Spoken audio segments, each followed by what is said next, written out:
Bismillahirrahmanirrahim. Assalamualaikum warahmatullahi wabarakatuh. Perkenalkan, saya Syarul Hadi, NIM 10542111017.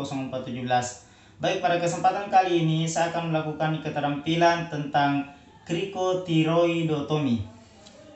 Adapun pengertian dari keterampilan ini yaitu untuk melakukan penusukan yaitu pada bagian membrana krikotiroid, yaitu dengan jarum yang berukuran besar sebagai jalan pintas untuk melakukan oksigenasi dan ventilasi pada penderita gagal napas akibat sumbatan jalan napas bagian atas. Adapun alat dan bahan yang kita gunakan pada keterampilan ini yaitu yang pertama ada manikin, kemudian meja, kemudian ada handscoon, kemudian larutan desinfektan yaitu alkohol, dan kemudian kapas, kemudian spoit 12 cc 2 buah, kemudian lidocaine 2%, kemudian perlengkapan jet insuflasi yaitu pipa yang berbentuk Y, di mana lubang yang satunya dihubungkan dengan oksigen dan tabung oksigen.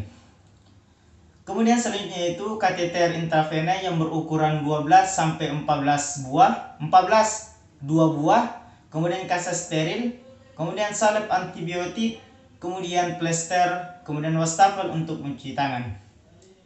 Adapun indikasi dari pemeriksaan ini atau keterampilan ini yaitu bila ada sumbatan jalan napas atas yang nyata, kemudian bila usaha memberikan napas bantu dengan back valve mask gagal dilakukan.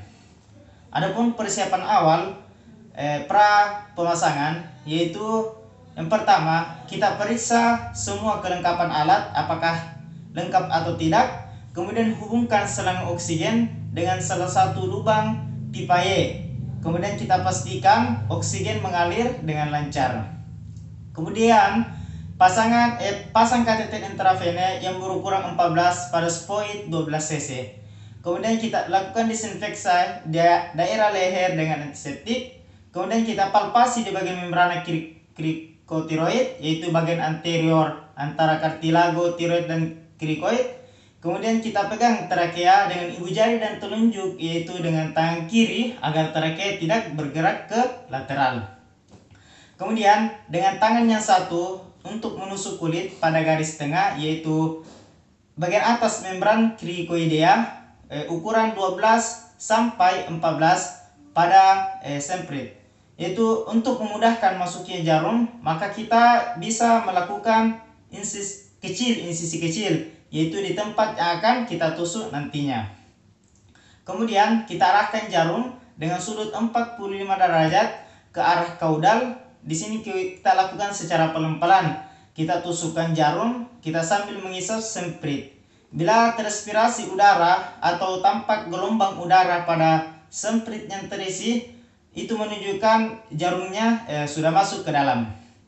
Kemudian kita lepas semprit dengan kateter intravena, kemudian kita tarik mandirin sambil dengan pelan-pelan mendorong kateter ke arah bawah. Kemudian kita sambungkan ujung kateter dengan salah satu ujung selang oksigen yang berbentuk Y. Kemudian ventilasi berkala ini dapat dilakukan dengan menutup salah satu lubang selang oksigen yang berbentuk Y tadi yang terbuka dengan ibu jari selama 1 detik dan membukanya selama 4 detik. Biasanya tindakan seperti ini kita lakukan selama 30 sampai 45 menit. Baik, selanjutnya saya akan menjelaskan keterampilan yaitu torakostomi dengan jarum. Adapun tujuan dari keterampilan ini yaitu membuat lubang di sela iga 2 lain di line mid clavicula pada pasien yang mengalami tension pneumotoraks. Jadi yang pertama-tama harus kita lakukan yaitu mempersiapkan alat dan bahan.